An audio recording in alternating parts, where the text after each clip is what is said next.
This episode is sponsored by Kerkering Barberio, your trusted partner in tax, audit, and outsourced accounting services. Serving Sarasota, Manatee, and the greater Tampa Bay area for over 50 years, KB helps clients achieve their personal and business goals. Visit kbgrp.com to learn more. Hello and welcome to the Business Observer from the Corner Office podcast. I'm Mark Gordon, managing editor of the Business Observer. Today's guest is Larry Thompson, president of Ringling College of Art and Design in Sarasota. Larry, welcome and thanks for being here. Well, thank you so much, Mark. It's a pleasure to be here. And you and I have spoken many times over the years and various stories about Ringling, and I know a little bit about your background. We're going to get more into that.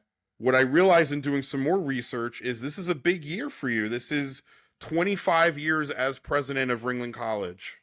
That's correct. Yeah, I can't even believe it. So I like to say that I've sort of withstood the lifespan of a college president about 4 or 5 times. Yes, I was just going to say, I mean, that is congratulations, amazing accomplishment. As you just said, college presidents don't last 25 years usually. That's correct. Yeah. So we're going to get into Ringling and some of the things that you've done there and your leadership and the team there. But you also had this pre-Ringling life, which is really cool as well. And I feel like every time I talk to you, I'm like, tell me more about the Rock and Roll Hall of Fame, because that's such an awesome part of your career in life. So, Larry, tell us more about how you got involved with the Rock and Roll Hall of Fame and what you did there. Well, it's interesting. I'm actually a lawyer, but I'm a recovering lawyer.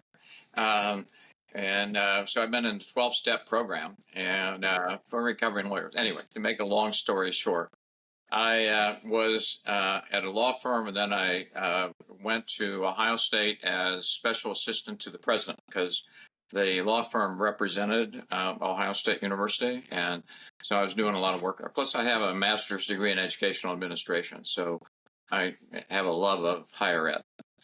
Anyway, I was at Ohio State and enjoying this position as special assistant, doing all kinds of troubleshooting and so on and so forth, and going to areas that were in trouble. And I got a call from a headhunter one day and said, I'm having the most difficult search ever. He said, I'm trying to find somebody to put together the Rock and Roll Hall of Fame in Cleveland. Now, I knew Cleveland had been selected as the site for the Hall of Fame, because that was a big deal for Ohio. And, I said, so why are you calling me? He said, well, I have tried all kinds of places. Anyway, I won't get to the long story. I try to shorten it. So in any event, he said, I've tried people in museum administration, and they're too risk adverse. I've tried this, I've tried that, hasn't worked. But then I decided to source people in higher ed because the skill sets are very similar. I said, okay, so he explained that. And then, I was sitting there talking to him, and he eventually said, and I gave him a few names. And then he said, well, what about you? And I said, I was on the other end of the line, and I swear, this was my comment. I said, good golly, Miss Molly. And yes. It was, I guess it resonated for him. So anyway, next thing you know, I'm interviewing in Cleveland, and I'm interviewing in New York. And so I got the job to put together the Rock and Roll Hall of Fame. It didn't exist, so it was a dream at that point, and my role was to raise all the money, work with I.M. Pei, who was the architect, to get the design done for the building, and so on and so forth, to get it ready for construction. Yeah. No, pretty amazing life experience, and I'm not sure if we talked about this once off camera, but I did go there about 2 years ago. I went with my son, and it was awesome, amazing. He's a guitar player and loved everything about it. It's a really great museum. So my pitch is, if you haven't been to the Rock and Roll Hall of Fame, go. It was pretty awesome. Yeah, it really turned out to be great. There was, there was a lot of issues about it just because, one side of the house were all the heads of the record companies, the others were Cleveland business people. And Cleveland wanted it for, economic development reasons. And the rock and roll people wanted it to show their mothers they did something with their lives. So I said, it can be both entertaining and substantive at the same time. And I hope you saw that when definitely, Yeah. Definitely did. All right, so you're there. You did work there. I know, and as you said, you're a recovering lawyer. I love that. What step are you on? Your 12 steps. Are you on the last? I finished my 12-step program. Thank you. Good, good. You've done it. You've done it enough there. But at some point, obviously, you get to Sarasota, and tell us about when you got here. You know, what was Ringling College like in 1999? What did the job entail then? Obviously, you were president, Okay. but what was the situation like? So I was very, very fortunate that I had another headhunter who called about this job because I've always been interested in potentially being president of a college. I never thought it would be an art college. But anyway, they told me about this job, blah blah blah, and so I said, "Well, that sounds interesting." So I can, I was asked to come and interview. I came and interviewed, and I didn't know much about Sarasota. I only knew a little bit about Florida. Now, this was in the, this was in, it was 25 years ago. So Sarasota was quite a bit different then, and it was, and it was more like Florida. The impression in the North was, the school systems aren't good. I had young kids at the time, all this kind of reason potentially not to move to Florida.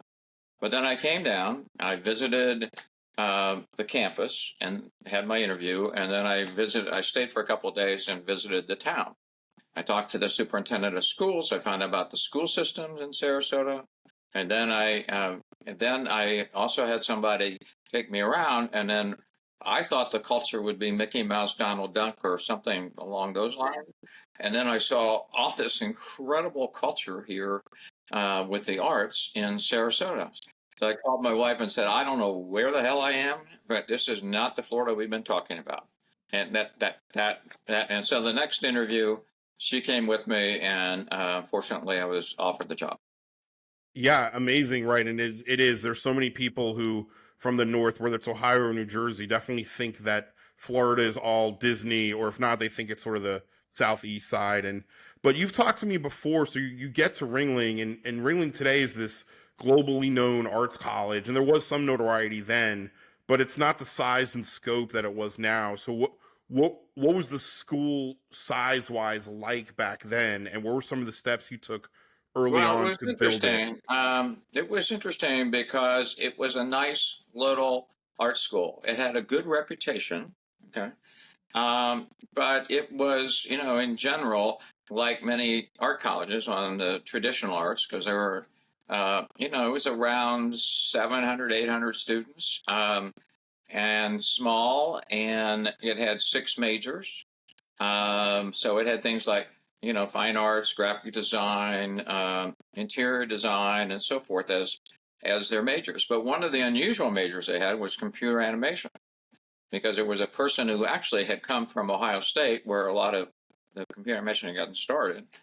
And they started a major in that, which was very, very interesting.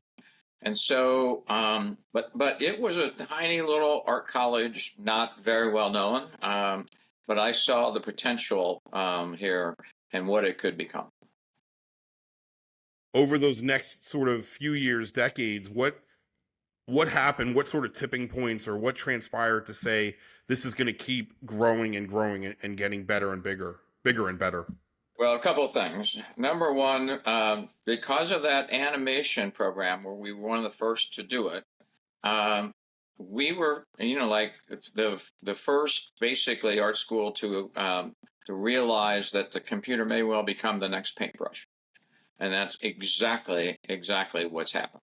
So we were investing in technology I tried to invest in technology when I came, and then to create and grow the college, not too rapidly, because that's how things really fall apart, but more than incrementally, but in a fashion that would help it really thrive. And so now it's we have basically over 1,700 students here at the campus. Most of them live on campus. They come from all over the world. About 25% of our students are international. So they come from about 60 different countries, and we have a student from almost every state except maybe 2. So We're very, very well known. So, and computer animation was started it, and then of course we moved into, out of computer animation came motion design, which is sort of animation, but it's for a different purpose. It's not characters, it's sort of things. And then out of that also came game art. So we started creating new majors in order to grow the enrollment. So we went from 6 majors to now it's 13. We lost one along the way, which was interior design, but we replaced it with now entertainment design, okay, focusing on themed environments. So it's theme parks and that kind of stuff, but it's also restaurants and hotels and anything that has a theme to it is designed for that.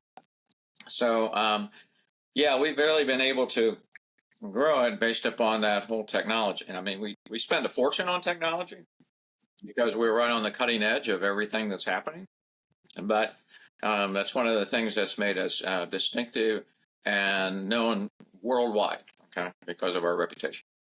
Well, sure, and you've talked a lot. I've seen you give speeches about creativity and those things and computer technology. And also, one thing I've heard you speak often about is defeating or beating the myth of the starving artist. And I think that's another side of Ringling that I'm always wowed by, the places where Ringling graduates work. How has that grown over the years to encompass these different entities that Ringling alumni work at? Yeah. So that's another major part about the institution that it is a draw and is what, obviously brings students here. Because parents are very worried. I think I have too many conversations with parents go, I don't know what I did wrong. My kid wants to go to art college. Are they going to be in my, if they're from the north, are they going to be in my basement? If they're from the south, are they going to be in my attic? Okay. And so I'm able to say to them, no, because we have an incredible career services area here. That's actually career services for life. And our students, we have about 100 employers who come here and recruit. Used to be entirely, they came in person. Now it's both in person and remotely.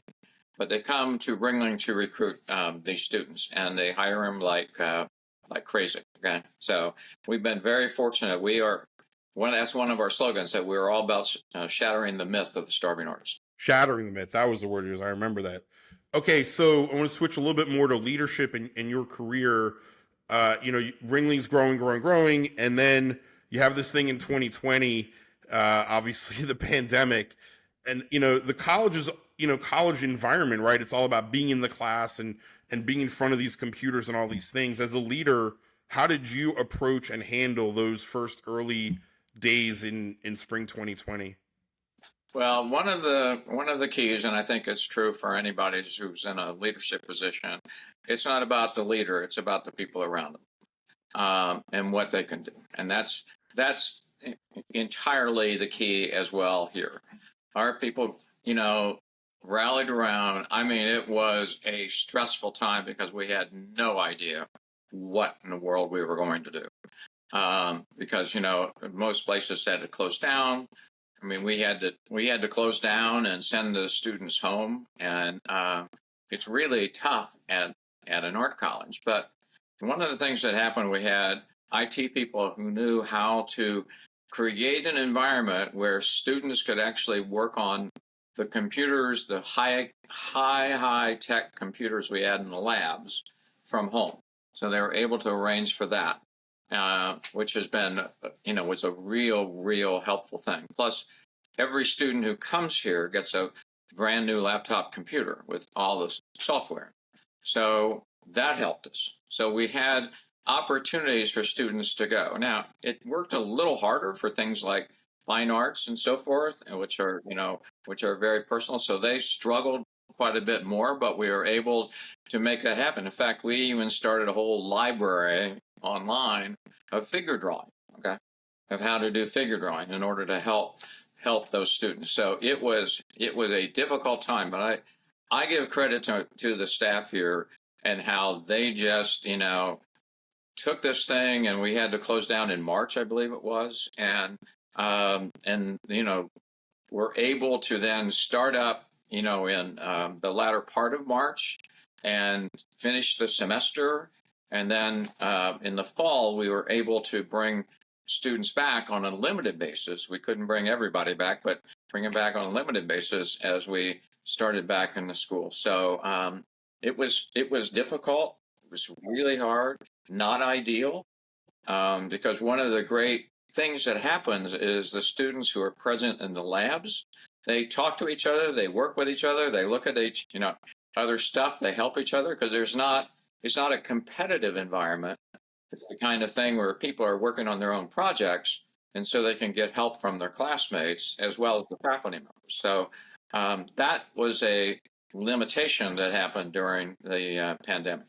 Yeah, for sure. So you talked about, being central to the team and being part of the team. And, college is like, it's like its own little city, right? You have all these department heads and deans and different things. As the president, what sort of have you developed about hiring leaders, promoting leaders? What do you look for in up and coming leaders? Well, obviously I don't know. There's a lot of things. There's obviously the whole thing with the resume and what they've studied and all those things. But the other piece of it, quite frankly, is having a feel for them. They've got to feel. They've got to be sort of right for the culture. It's not about being an egomaniac. It's not about being the top star and all that. They may be the top star, but it's not about bragging about it. Okay? It's about being humble and being able to convey the knowledge, because that's the most important thing, is that someone who is teaching has to be able to put it in words a student can understand, and a student who doesn't have the same sort of background and knowledge that a faculty member may have. So they've got to know exactly how to do that, and that's one of the things that I look for in my staff. The other piece of it is, I guess, being able to listen. I mean, it's not about talking; it's about being able to listen to others, and that's what my administrative staff has been able to do as well. And so when I hire a vice president or whatever, or a head of a department, I want to make certain that they can actually listen and not just talk, because listening to what the person is saying is more important than anything. Definitely. It's big in so many industries, certainly journalism as well, my industry, right? You have to be a good listener. To be able to tell good stories. As a leader, as you grew in your career, what is some leadership advice that you have heard or that resonated with you that you still use today? Well, I think that part of it. I think not trying to be the smartest person in the room, okay, but trying to be just a part of something that's larger, and I want to see how someone can interact. So when we are hiring a new vice president, for example, the whole team goes out to dinner to see how that interaction works. Okay, to make certain they can be part of this culture. And I think that's very, very important, because every institution, every organization has its own culture, and the person has to be able to fit into that culture in order for them to be successful. And so they have to be able to understand what that is, and the only way they can do that is not by talking all the time, but by also listening. Sure. What it seems glamorous. You're a college president, and I'm sure there's some great parts of it. But there's challenging parts too, I guess is my larger point. What's the best part about being Ringling College president? What's the hardest part? So the best part is, I love our students. I love our faculty. I mean, I love being at this creative environment. I am not. I'm not an artist myself. My wife is, but I'm not. But I love what they do. Okay, so it's really an exciting place to be, because the people here are down to earth, real people who are incredibly talented. So I love what our faculty do. I love what our staff do. It's just an amazing place, and people are are very proud to be able to work here, because it's so very special, and our students are in that same way. They're very that I've seen students at other art colleges, and it's not necessarily the same, but this environment here really is, I think, exceptional. And what The about the hardest most part? challenging part? There's got to be. Oh, It's well, not there are all challenging roses. parts. There's no doubt about it. Well, challenging parts are, things like budget. Okay. One of the things you have to do is you have to run an organization. Now, and most of the time that's covered. Most of our income turns out from two things. It's mostly enrollment in terms of the students and their tuition. And quite frankly, basically, coming to a private college like Ringling is way, way, way too expensive. So we have to have money to give scholarships, and that involves raising money from individuals who are not part of the college, in order to be able to have funding for student scholarships. That's where a lot of our fundraising. That's where a great deal of our fundraising goes to, either that or for the new buildings we've done. And we built a lot of buildings here to accommodate the increase in enrollment. So, but the key is trying to get that kind of scholarship money. Now, what makes this organization very unusual from most other colleges is that most colleges get their money from alumni. We get some from alumni, but I have to tell you that most of the alumni who are of an age that would have accumulated some wealth, they were back when I started at a tiny little school and so on and so forth that was not in that same sort of league. And so they didn't go to Disney and all those. I mean, some of them went to Disney, but not that many. So they didn't have the wealth.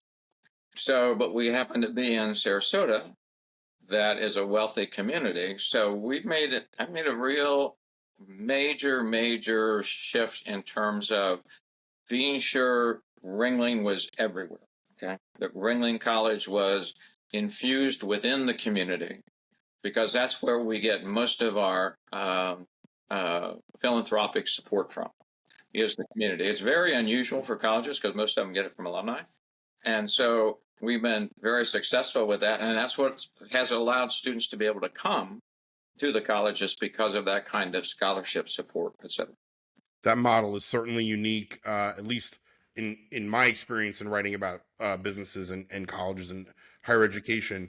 All right, so 25-year anniversary. What's next? Well, I guess two-pronged question. What are some next things you have coming up in Ringling, and what continues to motivate you to keep doing this? Um, well, I love this place, and I love the people, as I said.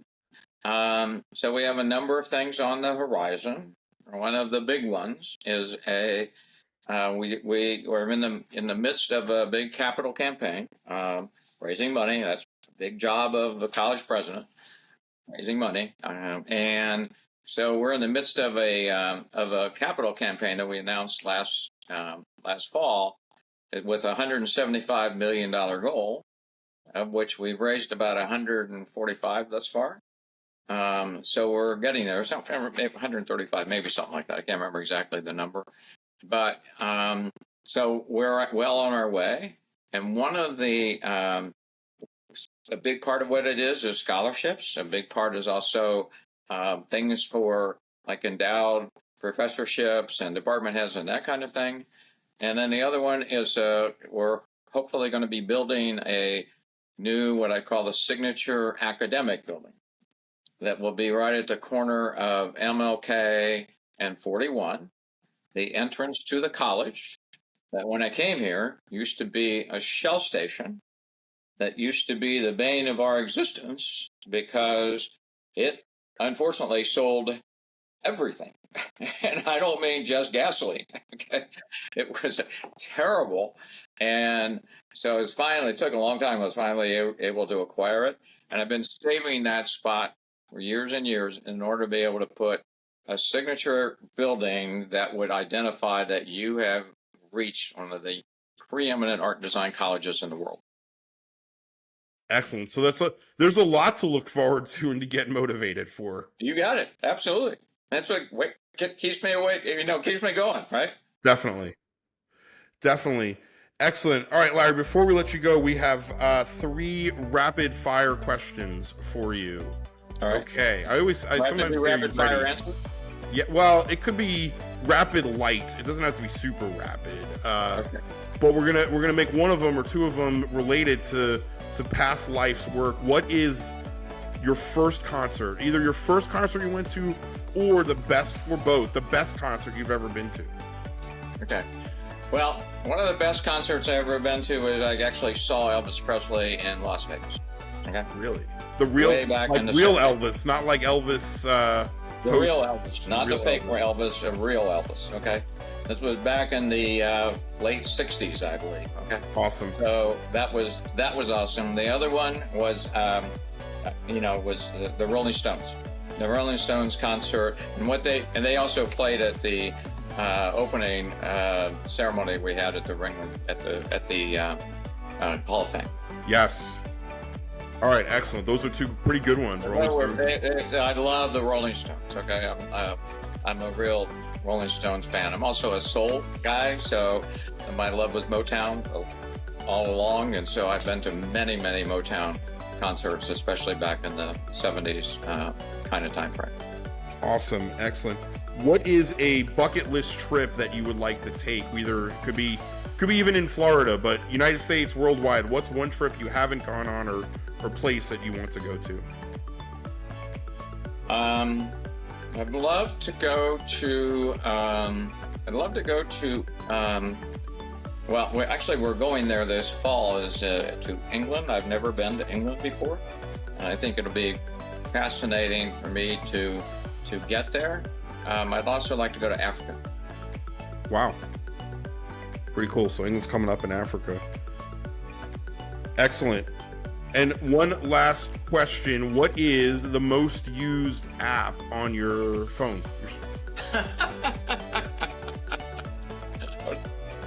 What is the most used app on my phone?